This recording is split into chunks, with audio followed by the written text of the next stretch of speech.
කියලා ගොඩක් ආදරයෙන් පිළිගන්නවා MarlaTUBE YouTube channel එකත් එක්ක එකතු වෙලා ඉන්න සියලු දෙනාම. ඉතින් අද දවසේ මම කතා කරන්නේ chess openings ගැන. ඉතින් ගොඩක් famous chess variation එකක් ගැන මම අද කතා කරනවා. ඉතින් ඒකට කියන්නේ Stonewall කියලා chess variation එකක්. ගොඩක් දෙනා Stonewall කියලා ගොඩක් white game play කරන opening එකක්. අපි අද බලමු කොහොමද Stonewall කියන opening එක සෙල්ලම් කරන්නේ කියලා. Okay, ගොඩක් දෙනා Stonewall කියලා play කරනකොට first move එක විදියට d4 play කරනවා. ඊළඟට e3, f4, bishop d3, knight f3, knight d2, c3 කියලා ලස්සන structure එකක් pawn chain එකක් එක position එකක් හදා ගන්නවා. ඉතින් මේකට තමයි ගොඩක් දෙනා Stonewall කියලා play කරන්නේ. මට කියන්න උනා ඊට වඩා වැඩි දෙයක් මේ Stonewall ගැන. මේ Stonewall කියන variation එක ඇත්තටම black color එකකින් තමයි play කරන්නේ. white d4 variation එකක් play කරාම Dutch කියන defensive variation එකේ එක sub variation එකක් තමයි මේ Stonewall කියලා කියන්නේ. ඒක ගොඩක් වෙලාවට හැදෙන්නේ d4 knight f6 e6 වගේ play කරලා direct d5 ගහන setup එකක්. ගොඩක් දෙනෙක් ඔයගොල්ලෝ දන්නවා ගොඩක් Dutch variations තියෙනවා b6 bishop b7 එක තමයි හරි slowly variation එකේ movements කරන්නේ. ඒත් මේ Dutch defense එකේ තියෙන d5 variation එකක් තමයි මේ Dutch Stonewall කියලා කියන්නේ. ඒතකොට මේ variation එක ගොඩක් center එක block කරලා bishop d6 වලට වගේ ඇවිල්ලා c6 වලින් knight d5 ස්ක්වෑර්ස් ඔක්කොම ටික නවත්තලා pawn chain එක ලස්සනට තියෙනවා. f6 knight e4 outpost එකට එන්න පුළුවන්. ඒ වගේම knight b7 ඇවිල්ලා knight f6 එන්න පුළුවන්. ටිකක් center එක hold කරගෙන castling කරලා dark star bishop ගේ diagonal එකත් ගොඩක් strong විදිහට තියාගෙන play කරන variation එකක්. මේක black game play කරන්නේ Dutch Stonewall. මේකම ටිකක් modify කරලා white විදිහට play කරනවා. ඒතකොට tempo එකක් up, tempo එකක් තියාගෙන අන්න ඒ structure එක තමයි ලංකාවේ ගොඩක් famous වුනේ. ඇත්තටම youth generation එකත් එක්ක under 16, under 14, under 18 ඒ වගේ age categories වලදී තමයි මේ Stonewall එක ගොඩක් famous වුනේ. ඉතින් මම අද පොඩි අදහසක් දෙනවා කොහොමද මේ Stonewall එක play කරන්නේ කියලා. right? හරිම ඉක්මනින් මම පොඩි අදහසක් දෙනවා. white first move එක විදිහට d4 කරනවා. එතකොට d4ත් එක්ක center එක අල්ල ගන්න පුළුවන්. මේ e5 square especially e3 කියන pawn move එක play කරනවා. එතකොට dark square වල යන c1 වල ඉන්න bishop ගේ diagonal එක block වෙනවා. හැබැයි immediately light color bishop ගේ diagonal එක තමයි develop කරගන්න හදන්නේ. ඊළඟට light color bishop d3 වලට තියා ගන්නවා. f4 කියන move එක play කර ගන්නවා. මේ f4 කියන move එකත් එක්ක e5 square එකේ ස්ක්වයර් එක ඇත්තටම එතකොට white වගේ white ගන්න පුළුවන් වෙනවා. මොකද d4 pawn ඉන්නවා, f4 pawn ඉන්නවා. ඒකට e5 ස්ක්වයර් එක ගොඩක් වෙලාවට එක white තියෙන්නේ. මේ f4ත් එක්ක castling කරද්දී ඉක්මනටම rookවත් shift කරලා rook f3 rook h3 කියලා king side ගන්න පුළුවන්. bishop d3 ඉන්න නිසා h7 වලට threat එකක් තියෙනවා. queen ලා immediately h5 වලට වගේ යන්න පුළුවන්. knight f3 knight e5 outpost තියෙන්න පුළුවන්. knight f3 knight e5 කියලා h7 වලට threat ගන්න පුළුවන්. b1 වල ඉන්න knight d2 ඇවිල්ලා knight f3 ඇවිල්ලා outpost එක තව ටිකක් powerful කරන්න පුළුවන්. අනේ ඒ වගේ structure එකක් තමයි මේ game එකේදී හදාගන්නේ. ඒකට bishop d3 අපිට කොහොමද වැදගත් වෙන්නේ? h7 diagonal එකට attack කරන්න. e3 d4 f4 ඉඳලා dark squares වලින් center එක හොඳට block කරගෙන ඉන්නවා. dark squares වලින් attack එන්න බෑ. හැබැයි ඒක dark squares ටික block වෙනකොට light colors තමයි ගොඩක් space එක හම්බ වෙන්නේ. ඒතකොට මේ light color space වල ගොඩක් actively move වෙන්න පුළුවන් වෙනවා bishop d3 ඉන්න නිසා. ඒක තමයි මේ setup එක හදන්නේ. මේ bishop d3 ගොඩක් strong. මේ bishop d3 strong නිසා ගොඩක් වෙලාවට black knight c6 ඇවිල්ලා b4 ඇවිල්ලා d3 bishop capture කරන්න බලයි. ඒක නවත්තන්න c3 වගේ movement එකක් play කරනවා. මේ e3 ඉන්න නිසා මේ c1 වල ඉන්න bishop ගේ diagonal එක ගොඩක් හොඳ නැති වෙනවා. හැබැයි මේ game එකේදී dark squares active නැති නිසා dark squares වලින් ලොකුවට movements කරන්න බැරි නිසා ඒ bishop අපි පාවිච්චි කරනවා e3 pawn protect කරගෙන ඉන්න. light squares වලින් තමයි game එක control කරන්නේ, game එකකින් attack කරන්නේ. c3 වගේ movement එකකුත් අපි කරනවා.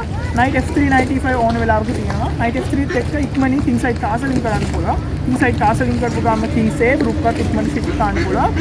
knight b d2 වෙනවා. knight දෙන්න connect කරනවා. අවස්ථාවක් හම්බුනොත් f3 knight e5 යන්න පුළුවන්. d2 knight f3 එන්න පුළුවන්. ඒ විදිහට තමයි මේ setup එක හදාගන්නේ. අවස්ථාවක් හම්බුනොත් මේ c1 bishop හිතෙනවා නම් මේ game එකෙන් එළියේ ඉන්න කියලා එයාවත් අපිට active කරගන්න chance එකක් තියෙනවා. මේක තමයි pathway එක. c1 bishop d2 වලට යනවා, e1 වලට යනවා, h4 ගිහලා exchange කරන්න පුළුවන්. ගොඩක් වෙලාවට ඒ බිෂොප්වත් අපිට හරි හිමින් සීරුවෙන් කිං සයිඩ් එකේ ඇටැක් එකට ජොයින් කරගන්න පුළුවන්.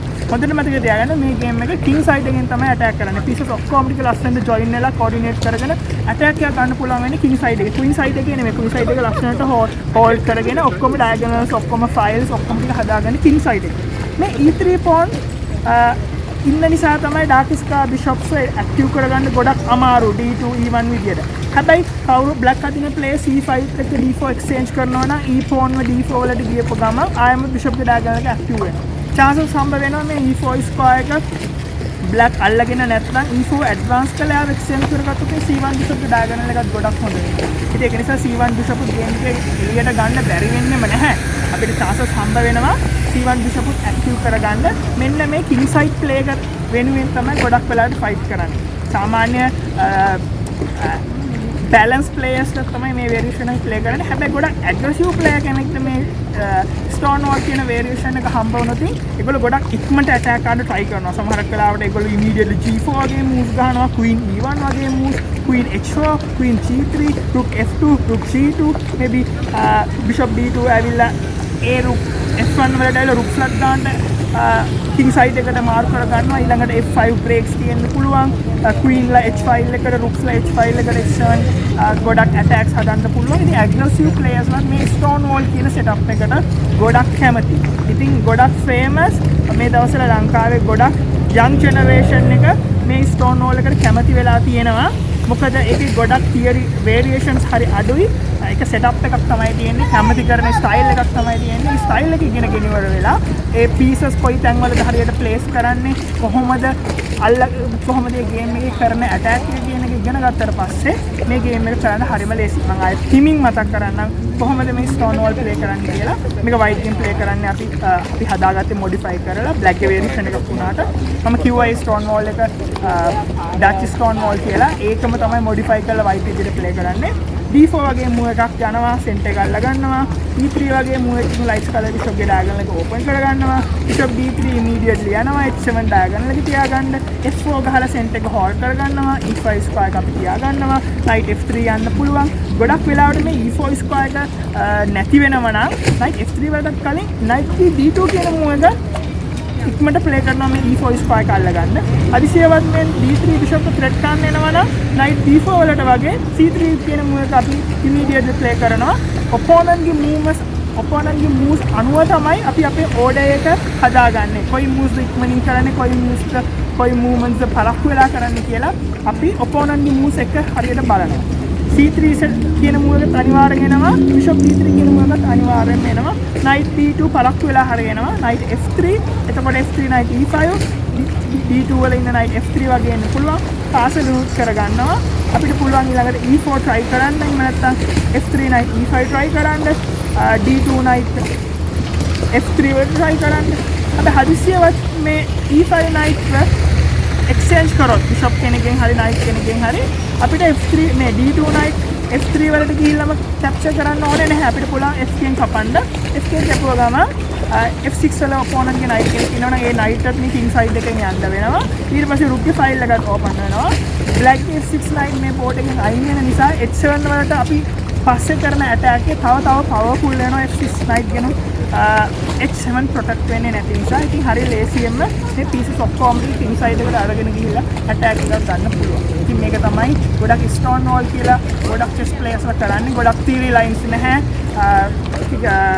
setup එකක් තමයි තියෙන්නේ. style එකක් කියන්නේ structure එකක් තමයි තියෙන්නේ. ඒක ලස්සනට හදාගෙන නිවැරදි attack එකක් ගන්න try කරනවා king side එකේ. ගොඩක් වෙලාවට මේ key ideas තියෙනවා නම් අපිට opening එකේදී මේ Stonewall පාවිච්චි කරලා වාසියක් ගන්න පුළුවන්. ඉතින් අද දවසේ openings ගැන කතා කරනකොට මම අද එකතු කරේ මේ Stonewall කියන variation එක ගැන. මම හිතනවා ඔයගොල්ලෝ යමක් ඉගෙන ගත්ත කියලා මේ Stonewall කියන variation එකත් එක්ක. ඉතින් ඉදිරියේදීත් අපි MarlaTUBE YouTube channel එක තුලින් openings ගැන කියලා දෙන්න කතා කරනවා. ඉතින් ගොඩක් ස්තුතියි අපිත් එක්ක එකතු වෙලා හිටියට. ඉතින් අපි බලාපොරොත්තු වෙනවා ඉදිරියේදීත් ඔයගොල්ලෝ එකතු වෙයි කියලා අපිත් එක්ක. ඉතින් ඔයගොල්ලෝ නිසාවෙන්ම තමයි අපි මේ විදිහට වීඩියෝස් කරන්නේ. ඕකේ, අයිබෝන්.